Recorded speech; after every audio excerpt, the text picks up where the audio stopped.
A ver, esta ya está desprendiendo, pues ya podría ser como 3 productos. Pero hay otros equinococos que también pueden producir enfermedad. El equinococcus multilocularis, por ejemplo, es más pequeño, ¿no? El útero es racemoso, todo genital es alto. Y este es Echinococcus boyeri y este es Echinococcus oliganus. Cualquiera de ellos puede producir ictiosis, pero en diferentes animales. En el hombre, en nuestro medio, en el norte puede haber Echinococcus multilocularis, en el hemisferio norte, porque eso trabaja con zorros, etc. Nosotros solo tenemos el Echinococcus nada más.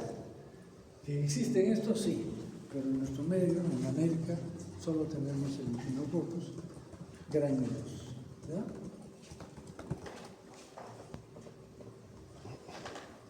¿Cómo es el ciclo de vida?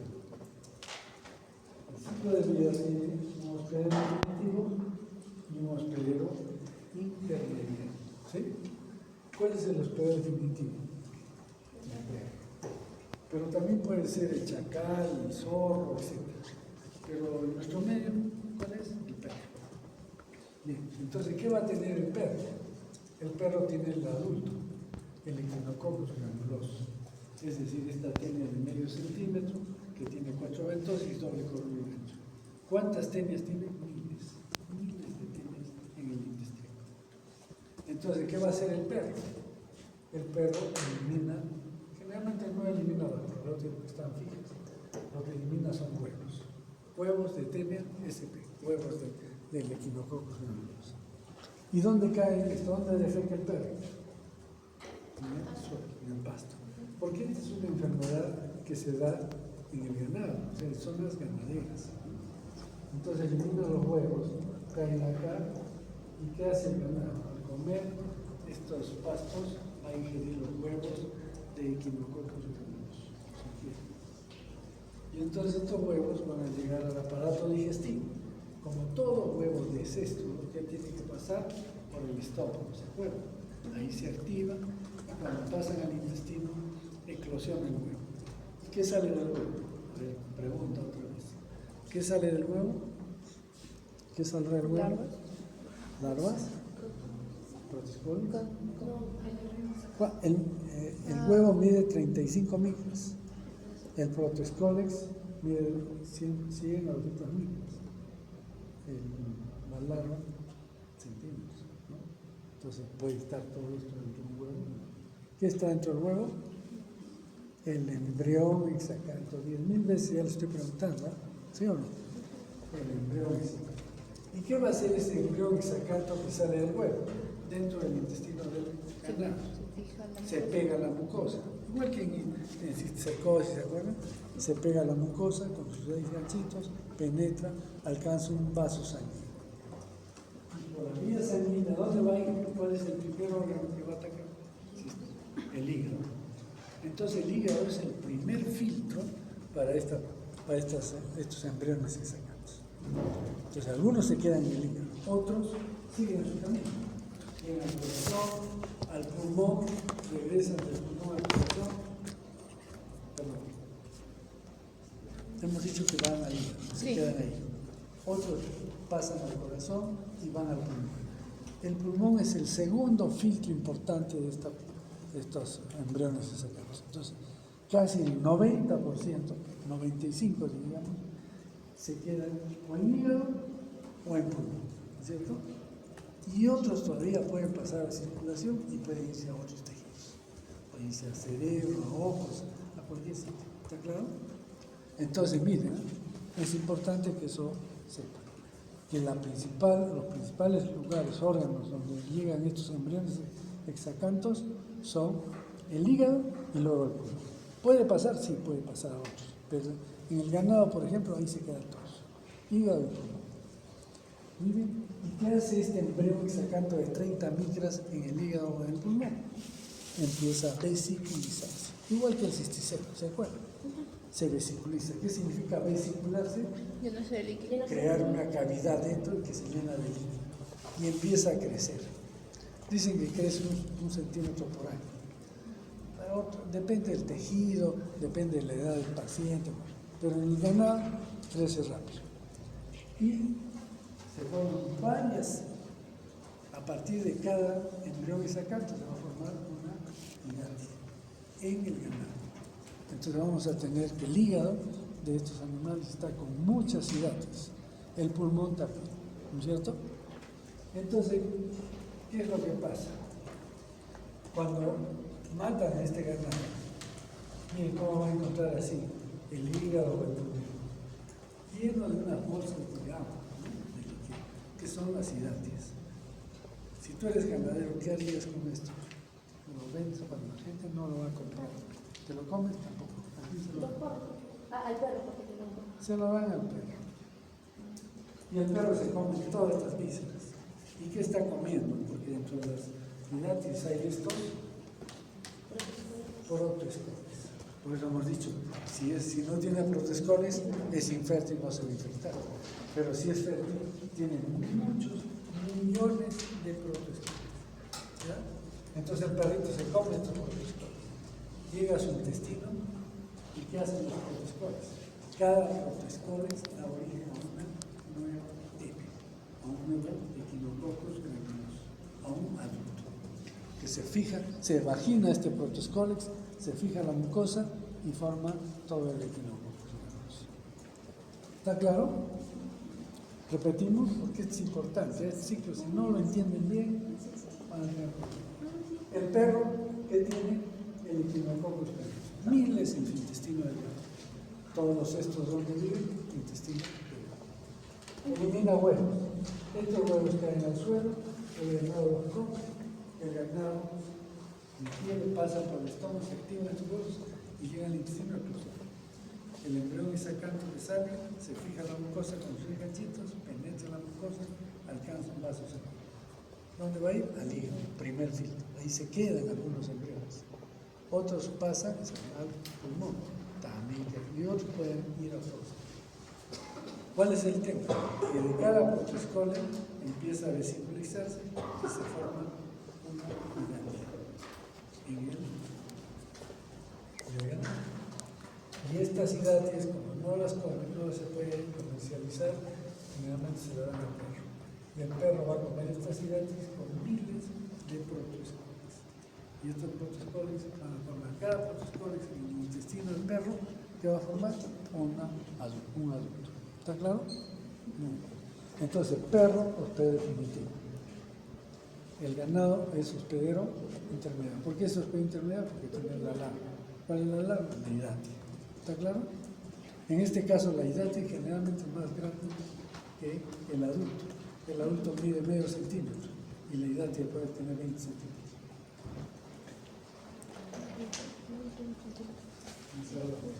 ¿Y el hombre cómo se infecta?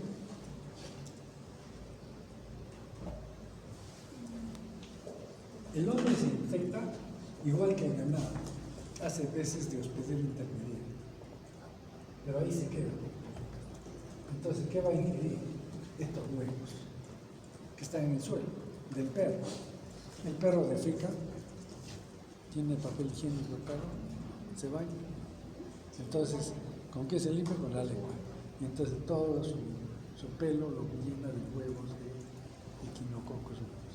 Entonces, el pastor, que es una enfermedad de pastores principalmente, ¿qué hace?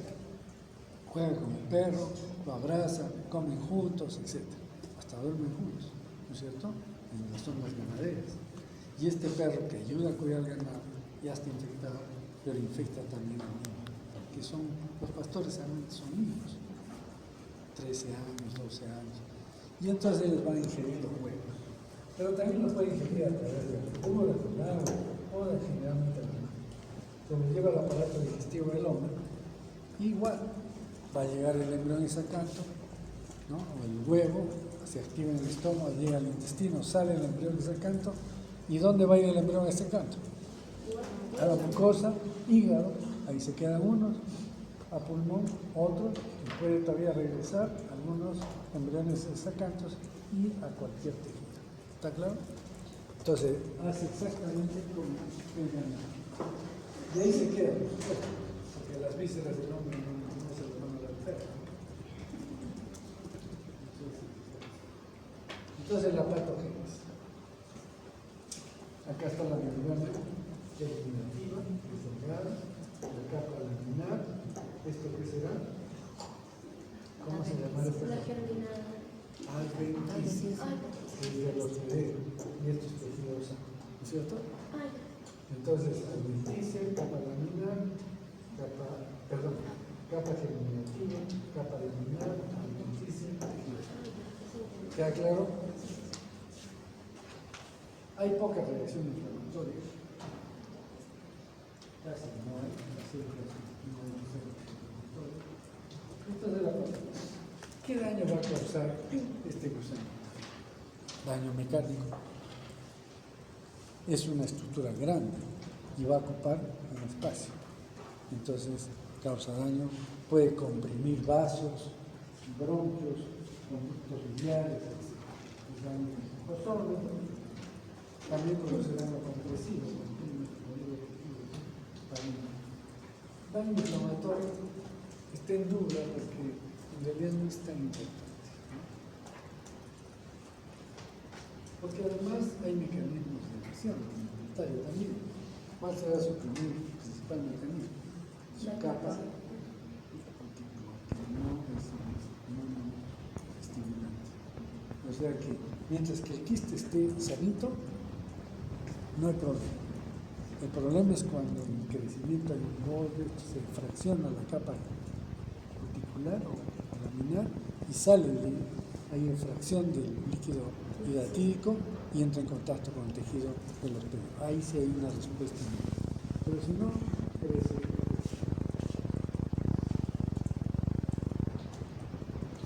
¿De qué depende el daño?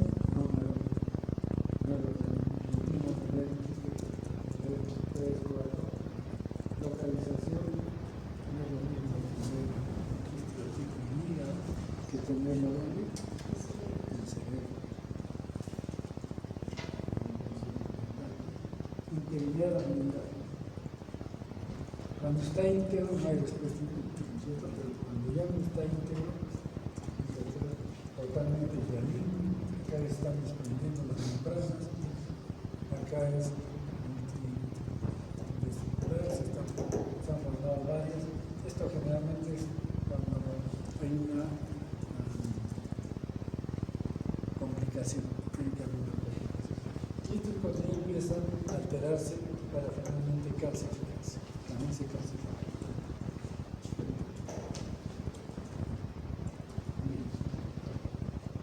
Clínica. Este es un hidratero. Ven el quiste hidratídico. ¿La ven? la izquierda. ¿Qué es esto? Corazón. Entonces, todo lo que está. Imagínense la sintomatología que presenta estos pacientes. Y acá una vista lateral para que se vea. Entonces, ¿qué presentará este paciente? ¿Qué se imagina? Tos, expectoración inductórica, ¿no es cierto?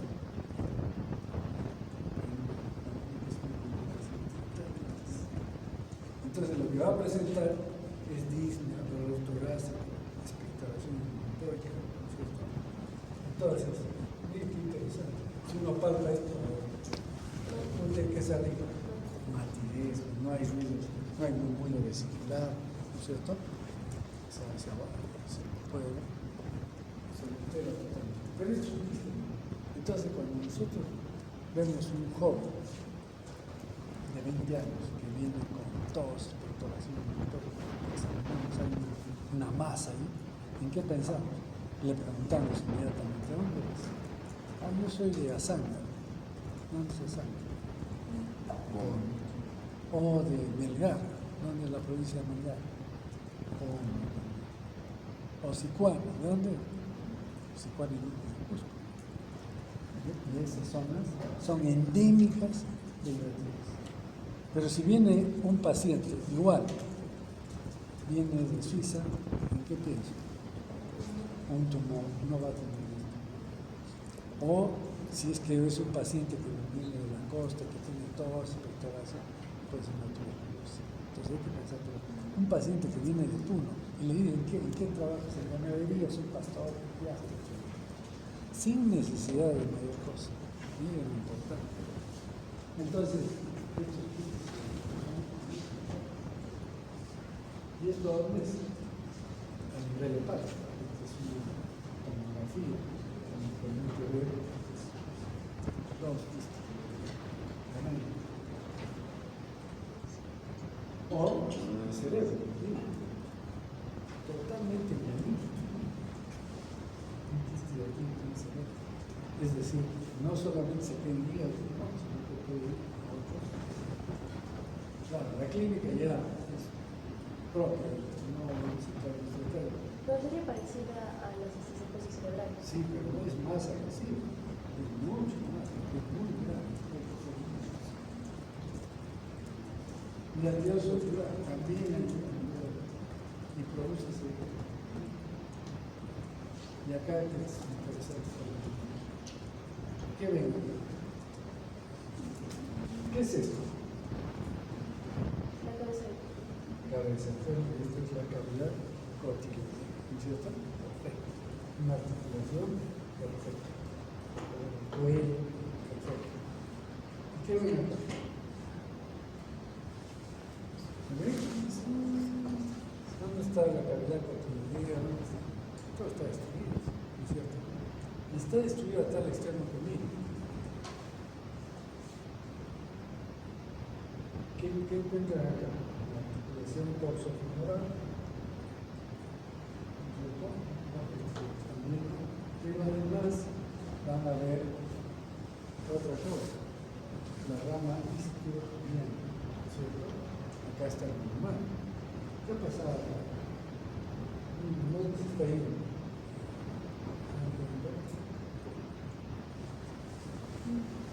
Una fractura patológica. El paciente está caminando normal y de repente ¿por qué? ¿Por qué? Porque aquí se metió la hidratis dentro del hueso. O sea que hasta en el hueso puede haber hidratis. Cuando entra al hueso, no hay capa alimenticia. Esa es una característica. No se encuentra capa alimenticia. Solamente está la larva dentro y comienza a destruir toda la parte esponjosa del hueso, lo empieza a destruir. Entonces es solamente una germinativa y laminar. Es interesante. Entonces, esta es una lámina muy bonita. Desaparición del interlineal articular coxofemoral derecho. ¿Qué más? Con imágenes de mayor pronunciación para la persona. Tanto la cabeza con imágenes explícitas y esclerosadas por encima de esto. Y fractura de la rama izquierda, perdón, la rama izquierda, fractura parcial. Eso es la diosopsia. Entonces, ¿qué complicaciones puede haber? La exótica.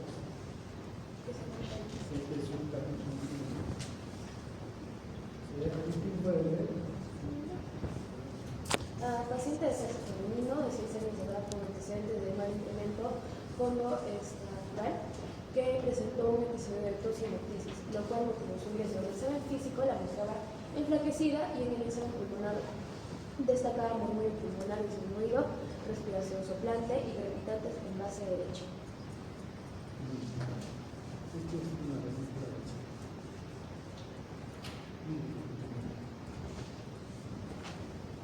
¿Qué pasa? Uno debería de ser quiste. Todo esto debería ser negro, ¿no es cierto? Pero ya no. Miren lo que hay acá. Se ha roto el quiste. Y ha salido a un bronquio. Y entonces acá se han suspendido las membranas. Miren acá, la membrana suspendida. Y acá hay aire. Y ya no hay política. El líquido está para acá, para abajo. Y las membranas están flotando. Esto es aire. Entonces, ¿qué habrá pasado con esa niña? Miren la vista lateral. Está también para abajo. pasar aquí, las membranas se han desprendido y acá ahí. Entonces lo que ha sucedido es que en esta niña se ha roto las membranas, están cortando aquí, y esto es este otro paciente que yo soy. Esto es líquido, recto, y esto es aire. ¿Qué pasó? Que se rompió el quiste y se abre hacia un bronquio. Entonces sale todo el contenido de este quiste, o sea, este líquido, a veces con membranas, a través de la tos. Entonces el paciente tiene como tos, pero no bota expectoración. Le viene como si fuera un vómito de líquido. Pero ese líquido no es del estómago, es del pulmón. Se llama vómito. Entonces esta vómita el paciente elimina, por eso también los pacientes saben que es un líquido salado, ¿no? Y con membranas, a veces salen membranas. ¿Listo? Eso se llama la vómita. Es una complicación. ¿Bien? Entonces la primera complicación que estamos viendo es la vómita. Muy típico de estos pacientes. Pero, ¿qué pasa si ese paciente presenta la vómita y pasa un tiempo? Él prácticamente se curó, ¿no? Porque eliminó el quiste, puede eliminarlo todo incluso. Pero ¿qué pasa? Que ese bronquio entra en contacto con el parénquima y hay una cavidad, y los bronquios siempre tienen bacterias. Entonces ahí empieza a crecer bacterias y se produce un absceso pulmonar. Segunda complicación. Entonces, absceso pulmonar. Primera complicación, vómito. Segunda complicación, absceso pulmonar. Entonces ya tiene otras características, hay fiebre, etc.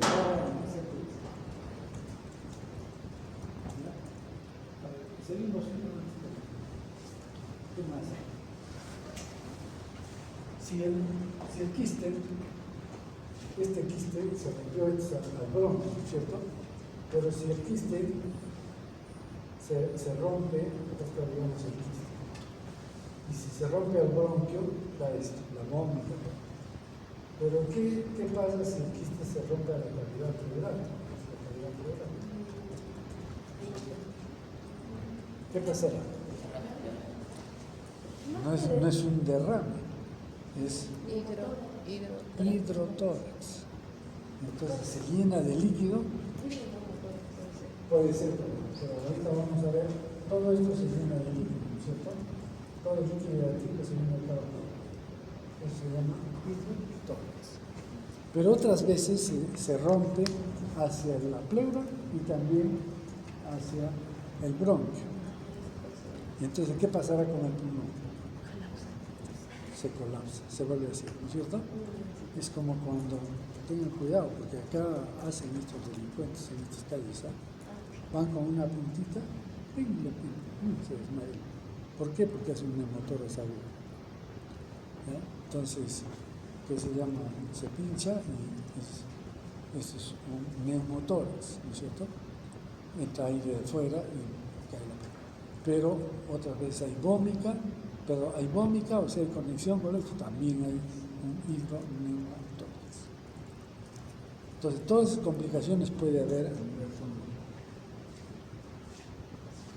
¿Está claro? Hay una complicación que puede presentarse, pero no es muy común en el pulmón, pero sí es común en el hígado.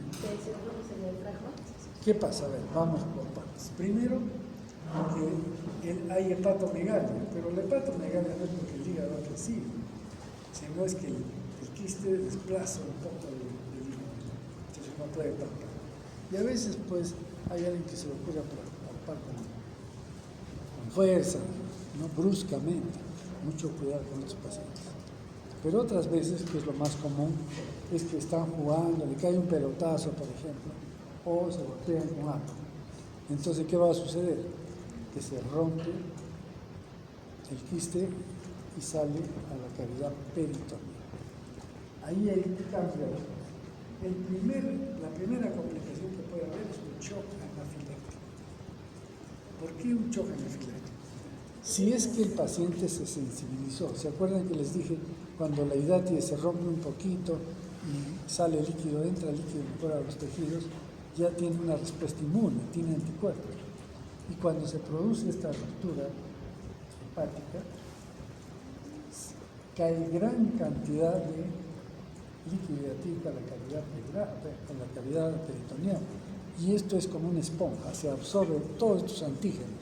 Y si ya estaba sensibilizado, hace un shock anafiláctico. ¿Saben cómo es un shock anafiláctico? No. Cuando usted le pone una inyección con penicilina a un paciente, ¿qué sucede? Le ponen la penicilina, se voltea a descartar la penicilina y el paciente se suelo. Se murió. ¿Se murió? A veces. Ah, bueno. Sí, hay gente que se muere. Entonces, ¿qué es lo que ha pasado? Un shock anafiláctico. Entonces, ¿qué tienen que hacer para un shock anafiláctico? Ponerle adrenalina, ¿no es cierto? ¿Por qué? Porque estos pacientes se caen porque hacen vasodilatación y además broncoespasmo. Y la adrenalina produce lo contrario, broncodilatación y vasoconstricción, se recupera la esto. Y por eso se cae, porque el paciente se cae y ya llega más sangre, se puede despertar, ¿no? Pero es grave, tengan siempre cuidado. Bueno, eso es lo que pasa, un shock anafiláctico. Entonces, otra complicación, el shock anafiláctico. La primera en niños. La segunda es que cae gran cantidad de protoescólex de la hidátide a la cavidad peritoneal. ¿Qué hemos dicho que se forma a partir de un protoescólex? A ver, pregunta. Un adulto pero en el intestino del perro. Y en una serosa, si un protoescólex no cae al intestino del perro, sino a una serosa, ¿qué serosa está? La pleura y pericardio. Pleura, pericardio, peritoneo, ¿no es cierto? Esas son serosas. Si cae a una serosa, cada protoescólex no da origen a un adulto, va a dar origen a otra edad. Entonces esta complicación se llama hidatidosis secundaria. ¿Ya? Hidatidosis secundaria. ¿Por qué? Porque se van a formar muchas hidatidosis. Entonces vamos a ver. ¿Ven? Esta es una hidatidosis secundaria. Toda la cavidad peritoneal se ha llenado de hidatis. ¿Sí? Doctor, el orden sería entonces hidátide, protoescólex y otra vez la hidatidosis secundaria. O bueno, A ver. Cuando el perro se come un hidátide que tiene protoescólex, cada protoescólex ¿a qué va a dar origen? A un adulto. Pero en una serosa caen de la hidátide fértil, caen protoescólex, cuando se rompe, gran cantidad de protoescólex llegan a una serosa. No va a formar un adulto ni en el peritoneo, ni en el pericardio, va a formar otra hidatitis. Y ese, o sea, a partir de un protoescólex se forma un hidatitis, con su capa germinativa, con su capa laminar. No hay adventicia. No hay adventicia. Entonces, miren, estas son las hidatitis. Muchas. Antiguamente le llamaban el cáncer blanco. ¿Por qué el cáncer blanco? Porque no había tratamiento y tenían que operar al paciente. Entonces le operaban y le sacaban un lavador de hidatitis, ¿ya? Un lavador así. Bien, pasaban un año, 8 meses y el paciente otra vez inflaba. Otra vez aparecían más hidatitis. Entonces era como un cáncer. Otra vez tenían que operarle y sacarle nuevamente la cantidad de hidatitis que ya le causaba molestias. Y así, ¿no? Porque no había tratamiento médico. Bueno, esa es la hidatidosis secundaria. Hidatidosis secundaria. ¿Y qué pasará si ese quiste se rompe hacia un conducto biliar? Hemos tenido un caso, ¿verdad? Es un paciente que dice que estaba en su casa y de pronto le viene un dolor tipo cólico muy intenso, así como si fuera un cólico biliar. Muy intenso, le dolía el abdomen y no se podía soportar. Y de pronto le da ganas de ir al baño. Va al baño y él relata así con sus palabras, dice, fui al baño y me dio diarrea, un montón de agua. Y de pronto voy a ver al baño, bolsas de plástico. Se asustó, ¿no? Dijo, ¿cómo? Yo nunca he comido bolsas de plástico, ¿de dónde han salido eso? ¿Qué era? Toda la edad y sus membranas que vienen. ¿Y por qué le vino el dolor? Porque al pasar por el colédoco tenía dificultad.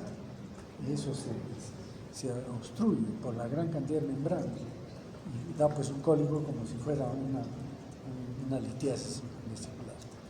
Y después ya logra pasar y ya se eliminó. Se eliminó todo, se quedó curado.